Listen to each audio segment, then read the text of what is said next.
Hi friends, ഇന്ന് Dussehra day number 4 ആണ്. അപ്പോൾ ഇന്ന് ഞാൻ കുറച്ച് ലേറ്റായിട്ടാണ് വ്ളോഗ് സ്റ്റാർട്ട് ചെയ്തത്.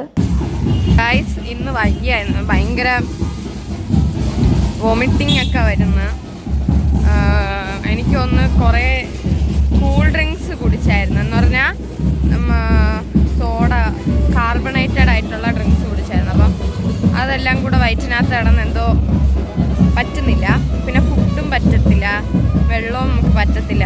എല്ലാം കൂടെ ആകുമ്പോഴത്തേക്കും തലയൊക്കെ കിടന്ന് ഓക്കെ. പിന്നെ ഉറക്കം ഇല്ല. അപ്പോൾ എല്ലാം കൂടെ ആയപ്പോഴത്തേക്കും സുഖമായി.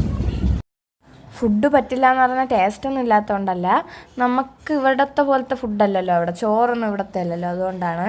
അപ്പോൾ ഇന്ന് രാവിലെ വേറെ വേറെ സ്ഥലങ്ങളാണ്. ഇന്നലെ പോയയിടത്തൊന്നുമല്ല ഇന്ന്. പോയയിടത്താണോ എന്ന് ചോദിച്ചാൽ അവിടെ വെച്ച് യാതൊരു ബന്ധമില്ലാത്ത കുറേ ദൂരത്തോട്ടൊക്കെ പോയാണ്. പിന്നെ ഈ ദസറയിൽ മെയിനായിട്ടെന്ന് പറഞ്ഞാൽ അവർക്ക് അറിയാമെന്നുള്ള ബന്ധുക്കളുടെ വീട്ടിലൊക്കെ പോകും. രാവിലെ ഒന്നും കഴിക്കാത്തത് കൊണ്ട് എല്ലാവരും ഐസ്ക്രീം വാങ്ങിച്ച് കഴിക്കുമായിരുന്നു. അപ്പം ഞാനും ബുദ്ധിപരമായി 5 രൂപയുടെ 5 എണ്ണം വാങ്ങിച്ചു. അപ്പോഴത്തേക്ക് എനിക്ക് 5 ഐസ്ക്രീം കിട്ടി. ബാക്കിയുള്ളതെല്ലാം ഒരു ഐസ്ക്രീമാണ് തിന്നുകൊണ്ടിരുന്നത്. അറിയാമെന്നുള്ള കൂട്ടുകാരുടെ, ബന്ധുക്കളുടെ, അല്ലെങ്കിൽ അവരിങ്ങനെ കോൾ ചെയ്ത് വിളിക്കും ദസറ ആൾക്കാരെ. അപ്പോൾ അവരൊക്കെ ഇങ്ങനെ ഓരോരുത്തരുടെ വീട്ടിലും പോവും. ചിലവരിങ്ങനെ ഷെഡൊക്കെ കെട്ടിയിട്ടുണ്ടായിരിക്കും. ചിലവരുടെ വീട്ടിൻ്റെ ഫ്രണ്ടിൽ വെയിലത്തടന്ന് കളിക്കേണ്ടി വരും. ചിലർ ഇങ്ങനെ എല്ലാ വീട്ടിലും വെള്ളം വെച്ചിട്ടുണ്ട്. നമ്മൾ ചോദിക്കുമ്പോഴേ ഒരു മൊന്ത പോലത്തെ ഒരു സംഭവമുണ്ട്, അതിനകത്ത് നമുക്ക് വെള്ളം തരും. പിന്നെ ഞാൻ രാവിലെ ഒന്നും കഴിക്കാത്തതുകൊണ്ട് ഞാൻ കിളിയൊക്കെ പാറിയാണ് ഡാൻസ് കളിക്കുന്നത്. പിന്നെ അമ്മ എന്നെ കൊണ്ട് വഴക്ക് പറഞ്ഞാണ് ഞാൻ ചോറ് കഴിച്ചത്. വേറെ ഒന്നെന്ന് പറഞ്ഞാൽ നമ്മൾ ഡാൻസ് കളിച്ച് ടയേർഡായിട്ടിരിക്കുമ്പോൾ നമുക്ക് ചോറൊന്നും അങ്ങനെ കഴിക്കാൻ തോന്നൂല. പിന്നെ നമ്മളിങ്ങനെ കുറേ തളരുമ്പോൾ നമ്മളുടെ ഈ പാട്ട് വണ്ടിയുടെ ബാക്കിൽ ഇങ്ങനെ ഒരു സംഭവം പിടിച്ചിട്ടിട്ടുണ്ടായിരിക്കും, അതിലിരിക്കും. പിന്നെ എനിക്ക് ഈ ചേട്ടന്മാരുടെ കൂടെ പോയപ്പോൾ ഭയങ്കര ഒരു സേഫ്റ്റി ഫീൽ ചെയ്തായിരുന്നു. അവർ സ്വന്തം അനിയത്തിയെ പോലെ നല്ല പ്രൊട്ടക്റ്റ് ചെയ്താണ് നമ്മൾ 3 പെൺകുട്ടികളെ നോക്കിയത്.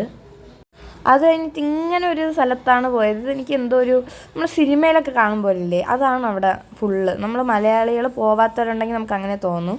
പക്ഷെ അവിടെ ജീവിക്കുന്നവർക്കറിയാം അവിടുത്തെ സ്ഥലങ്ങളൊക്കെ എങ്ങനെയാണ്. പിന്നെ രാത്രി ഇതേപോലെ ഒരു വലിയ വീട്ടിലാണ് പോയത്. അവിടെ ഒത്തിരി ആൾക്കാർ വന്നിട്ടുണ്ടായിരുന്നു. വേറെ വേറെ പല ദസറ ടീംസും അവിടെ ഉണ്ടായിരുന്നു. രാത്രി ആയപ്പോഴത്തേക്കും വീട്ടിൽ നിന്ന് എന്നെ അടുത്ത ദിവസം കൊണ്ടുപോകാൻ വേണ്ടി വന്നിട്ടുണ്ടായിരുന്നു പപ്പയൊക്കെ. അപ്പോൾ അവരെയൊക്കെ കണ്ടു. ഇവിടെ പിന്നെ അജിത്ത് ഫാൻസ് ഭയങ്കര കൂടുതലാണ്. അങ്ങനെ അജിത്തിൻ്റെ വേഷത്തിലൊക്കെ ആൾക്കാരൊക്കെ വന്നിട്ടുണ്ടായിരുന്നു ഇവിടെ. ഞാൻ ഇപ്പം നിങ്ങൾ കണ്ടുകൊണ്ടിരിക്കുന്നത്. പിന്നെ ഇതൊക്കെ വലിയ വലിയ സ്റ്റേജാണ് അവിടെ ആൾക്കാർ കെട്ടിയിട്ടിരിക്കുന്ന വലിയ വലിയ സ്റ്റേജുകളാണ് ഇതൊക്കെ. പിന്നെ രാത്രി ഇതേപോലെ ചോറും ഇതുമായിരുന്നു. എനിക്ക് ഇത് ഭയങ്കരമായിട്ട് ഇഷ്ടപ്പെട്ടു അവിടെ കഴിച്ചതിൽ. ഇന്നത്തെ വ്ളോഗ് ഇത്രയേ ഉള്ളൂ. ടാറ്റ, ബൈ ബൈ, ഉമ്മ. Like, share, subscribe.